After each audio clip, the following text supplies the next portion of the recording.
साथियों, क्या आपको पता है कि हमारे सोलर सिस्टम में कितने ग्रह हैं और उन ग्रहों में से कितनों पे जीवन संभव है? पृथ्वी ही मात्र एक ऐसा ग्रह है जिस पे जीवन संभव हो पाया है और अभी तक जो हमें प्रमाण मिले हैं, केवल पृथ्वी पर ही ऐसे प्रमाण मिलते हैं जिस पे कि जीवन संभव हो सका है। और हमारी पृथ्वी के सिवाय किसी अन्य ग्रह पर जीवन संभव नहीं है। लेकिन दुनिया भर के वैज्ञानिक इस कोशिश में लगे हुए हैं कि ऐसा ही कोई और ग्रह तलाशा जाए जिस पर कि जीवन संभव हो सके, जीवन की सारी सुविधाएं ले सकें और हम हमारे जैसे जितने भी जीव जंतु या हम इंसान उस पर जाके रह सकें। तो हमारे वैज्ञानिक लगातार इस कोशिश में लगे हुए हैं, लेकिन कोई भी परिणाम ऐसा नहीं मिल पा रहा है जिससे जीवन की संभावनाएं मिल सकें। लेकिन जैसे मंगल है, मंगल और अन्य ग्रह हैं मंगल जैसे ही, और उनके उपग्रह हैं, लगातार वैज्ञानिक इस कोशिश में लगे हुए हैं कि उसमें जीवन को तलाशा जाए और वहाँ जीवन जीने की पूरी संभावनाएं पैदा की जाएं और या उसको इस तरीके से डेवलप किया जाए जिससे कि हम आगे का सपना अपना पूरा कर सकें और कोशिश करें तो क्या संभव नहीं हो सकता है। वैसे ही हमारे देश के ही नहीं, पूरी दुनिया के वैज्ञानिक इस कोशिश में लगे हुए हैं कि जल्दी से जल्दी एक ऐसी दुनिया बनाई जाए, ऐसी दुनिया तलाशी जाए जिस पे हम जाके रह सकें, अपना आगे का सिस्टम तैयार कर सकें और हम सारी सुविधाओं के साथ में जिंदा रह सकें। दोस्तों, लेकिन ऐसा संभव नहीं हो पा रहा है, कहीं पर भी जीवन के प्रमाण नहीं मिल पा रहे हैं केवल पृथ्वी के सिवाय।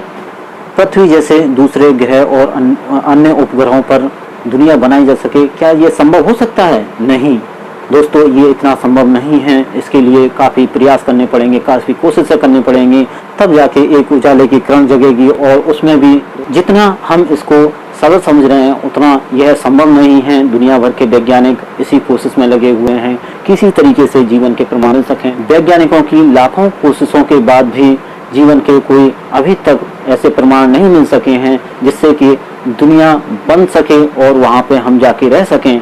लेकिन कोशिशें लगातार जारी रहेंगी और हम एक दिन इस सपने को पूरा करके दिखाएंगे। जीवन के लिए सबसे पहले तो पानी का होना बहुत ज़रूरी है। उसके बाद में हमारे लिए ऐसे वातावरण और ऐसे वायुमंडल का होना बहुत ज़रूरी है जिससे कि हमारा जीवन संभव हो सके और सांस लेने में कोई दिक्कत ना हो। जीवों को सांस लेने के लिए वायुमंडल में ऑक्सीजन का होना बहुत ज़रूरी है। ऑक्सीजन के साथ साथ नाइट्रोजन है, कार्बन डाइऑक्साइड है और अन्य ऐसी गैसें हैं।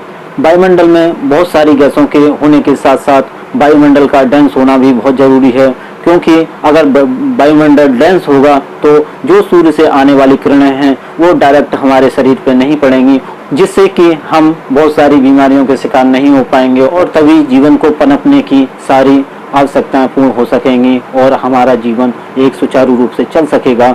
लेकिन ऐसा क्या संभव है? इतना आसान है? नहीं।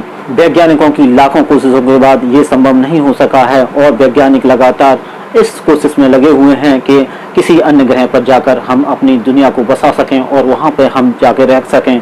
अगर मान लो ये सब संभव हो जाए तो कैसा होगा वो दिन जब हम अपनी पृथ्वी के साथ साथ दूसरे ग्रह पर भी जाके रह सकेंगे। लेकिन पृथ्वी जैसा अभी तक ऐसा कोई ग्रह मिल नहीं सका है जिससे कि हम वहाँ जाके दुनिया बसा सकें और वहाँ रह सकें। मात्र पृथ्वी ही एक ऐसा ग्रह है जहाँ पर जीवन संभव हो पाया है और हम जीवन की सारी आवश्यकताओं को भली भांति पूर्ण कर सकते हैं और एक अच्छे ढंग से जीवन को आगे बढ़ा सकते हैं। वैज्ञानिकों की लगातार कोशिशें जारी रहेंगी जिससे कि दूसरे ग्रह पर जाके एक नई दुनिया बसाई जा सके, पृथ्वी जैसे हालात पैदा किए जा सकें। मंगल पर थोड़ी संभावनाएं बन रही हैं और उनको हम 2030 के बाद में पूरा कर पाएंगे। अगर दोस्तों मेरी जानकारी आपको अच्छी लगी हो तो वीडियो को लाइक करें, चैनल को सब्सक्राइब करें, बेल आइकन दबाएं जिससे कि कोई भी नया वीडियो आता है तो उसकी नोटिफिकेशन आपको बराबर मिलती है। फिर मिलते हैं एक रोचक जानकारी के साथ।